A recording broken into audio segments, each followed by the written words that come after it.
Hey, I'm Jay Royster, and today we are meeting with Dylan Kwasniewski of Six Summit Capital. We're going to talk about their recent redevelopment in the Belmont neighborhood of Charlotte. So let's go check it out. 3, 2, 1. Here we go!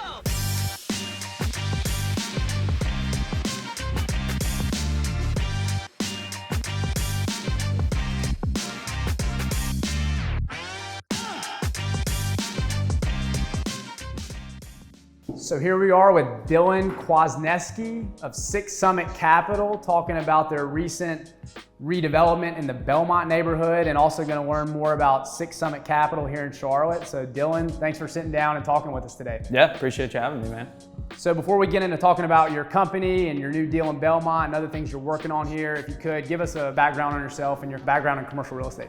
Yeah, so unorthodox way of getting into commercial real estate, but from the time I was 5 to really my real estate career when I was 21, I think when I got in, I was racing cars for a living. Ran professionally in the NASCAR Xfinity Series, NASCAR Can-Am Pro Series. That's why I landed in Charlotte and decided the real estate market here is dynamic and why not build a career here? So pivoted from racing into the commercial real estate brokerage industry and cut my teeth with Colliers International in Charlotte. Technically was on the office side of brokerage, but really kind of gravitated towards urban infill investment sales, doing deals like Belmont, doing deals in South End, Plaza Midwood, Noda, the places that you know well. And then back in June of last year, me and my partners decided, look, love doing the brokerage side of things, but we've always been invested in real estate. Love the industry that we're in, love the market that we're in. We should kind of build out this firm and be more of a solidified player. And long story short, that's how Six Summit Capital became in existence. Tell us a little bit about how NASCAR, what you learned over a couple of decades in racing in NASCAR and how that's applied to your real estate career so far. I think the biggest thing that I took away, one, any kind of sports in general, I think puts you in a good position to succeed in life. So that's a big takeaway regardless of the sport of NASCAR. I think NASCAR is a super dynamic industry. You're selling yourself, you're selling sponsorships, you're doing deals. You have to raise capital and a substantial amount of capital in order to go run. So I think that translated certainly into the brokerage side of things and most certainly onto the principal side of things through development work. You know, through development opportunities, we raise capital through high net worth individuals, friends and family, our own capital. We'll get to the point of institutional capital at some point, and I think going through the contract negotiation process on the racing side with your actual sponsors, with the teams, and so forth, kind of puts you in a good position to hopefully do that the right way in the real estate industry. Yeah, absolutely. And one thing for sure is just work ethic in general. And a lot of the things that you learn in racing are clearly applicable to commercial real estate. What's the fastest that you've ever driven a car? On the track, I think we get up to 205, 210. Off the track, hopefully my mom's not gonna actually watch this video, but I think I've got up to 165, 170 around there. That's within Charlotte. There was one time that I hate to admit in high school was probably going way too fast than I needed to. Let's put it this way, the speedometer topped out at 160, but my car definitely was able to go faster than that. So, sorry, Mom, if you're actually watching this. But Need for speed. Yeah, most definitely. But don't, keep it to the track, and I usually do, but I think I've kind of scratched that itch and don't do it necessarily off the track. Let's talk about one of your deals, Yeah. the Belmont neighborhood. It's a booming neighborhood right outside of Uptown Charlotte, Plaza Midwood, Noda. As those areas grow and push outward, Belmont is experiencing tons of growth with new townhome construction, other adaptive reuse projects, the Hawthorne Mill redevelopment. So tell us what was really appealing about this beautiful building, 6,000 square feet, and what was appealing about the real estate here? 1125 Belmont, under our new umbrella of Six Summit, will be one of our first deals. It's a small deal, 6,000 feet on about 0.4 acres. But man, it was just one of those buildings that I always drove by, and it's that dilapidated, boarded up in a burgeoning area of Belmont that's sandwiched in between, like you said, Plaza Midwood and Noda, and it just seemed like a natural progression that this building should absolutely see the love that it deserves.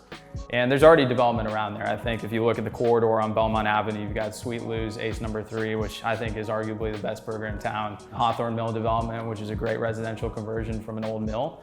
And 1125 Belmont is kind of a staple within the neighborhood. It's sat there right on a hard corner. I was just thinking to myself, why hasn't anybody done this or redeveloped this? And it was an off-market transaction that we sourced through another one of my friends in the business. We're super excited about the plan. I think it's ultimately giving back to the community.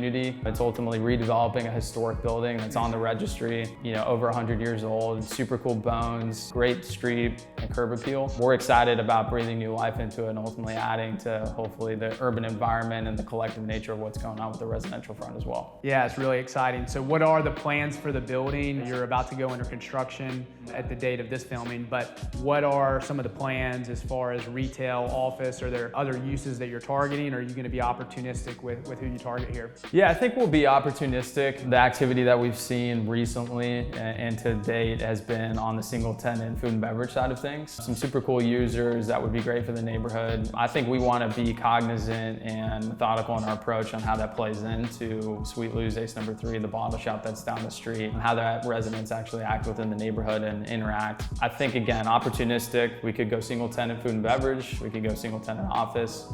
We could do office up top, we can do food and beverage on the bottom, maybe even something like a common market, Rhino Market, you know, a corner store that ultimately, you know, has a sense of vibrancy within the neighborhood. But I think we want to keep the integrity of the building. That's the biggest part about it. We're not doing anything crazy on penetrations or architectural finishes. The building speaks for itself. They don't make buildings like that anymore, so we want to pay homage to that on what it once was back in the day. Yeah, well, that's great, and we're very excited for what that is going to do for the Belmont neighborhood, and it's going to be a great addition, I know. So let's zoom out from this project and talk about Charlotte at a more macro level. Where are you with Sixth Summit? Where are you all seeing the opportunities, but also the challenges? It's a very competitive environment, but obviously there's still a lot of opportunity. The population growth here in Charlotte is very strong, even coming out of the pandemic. I think Charlotte's going to be one of the beneficiaries of the pandemic, actually, with population growth as folks continue to move here and have more space in a growing city. Yeah. But what is your outlook? Yeah, I mean, I think you hit the nail on the head. I think we're in such a dynamic market. My sister just came down from New York City. They were there for 6 to 7 years, her and her boyfriend, and they had been coming down to Charlotte for some time. And I think that is the trend on a lot of these folks moving in from the north and even the West Coast. I mean, people are getting out of California, San Francisco.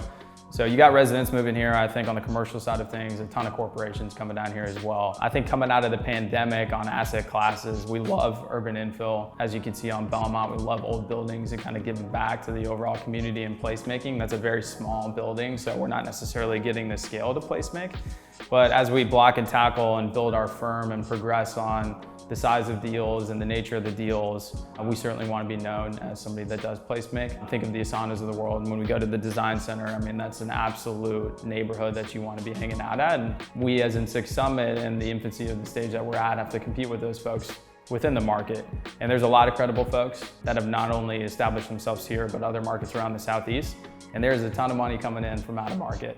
So I think, you know, we're excited about the urban space. I don't think that's going anywhere. I think we're just going to be even more thoughtful about the way that developers do their projects within these neighborhoods. But I think you just have to be creative in the way that you think about deals and your process and how to be nimble. That's how you're going to get a leg up against somebody else that maybe has the capital or the bandwidth to streamline a deal and a process. So we just want to be known as somebody that can kind of play our chess pieces right and hopefully find some opportunities that were overlooked on some of the other folks. Yeah, absolutely. I mean, I think the competition is very stiff, and you and I both know a lot of these out-of-town groups that are former clients of yours or clients of mine that we work with that are looking for large-scale redevelopments here. But I think you all are playing in a very good space, and at the end of the day, even though pricing is a challenge and construction pricing is a challenge, you know, it's going to come down to relationships and people doing business with people that have credibility and who they trust. So what about any other corridors that you all are focused on? Obviously, you've got the Belmont deal.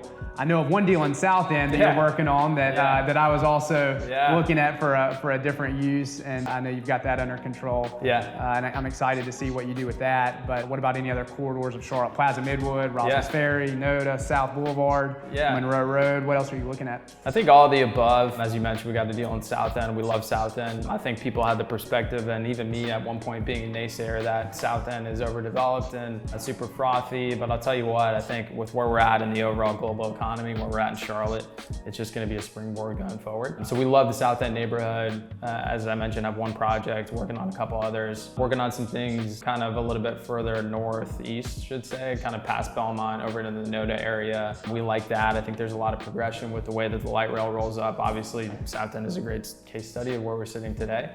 And I think that trend will probably follow up to UNC Charlotte. You know, UNC Charlotte, speaking of that, I think it's something that's interesting. We're not necessarily looking at deals there today, but it's always piqued our interest in the way that you're almost creating an urban environment within the university submarket. We like, you know, the Fremore West area. I think you've seen a tremendous amount of growth, and I know that you've done some past videos with some projects over there, which are phenomenal.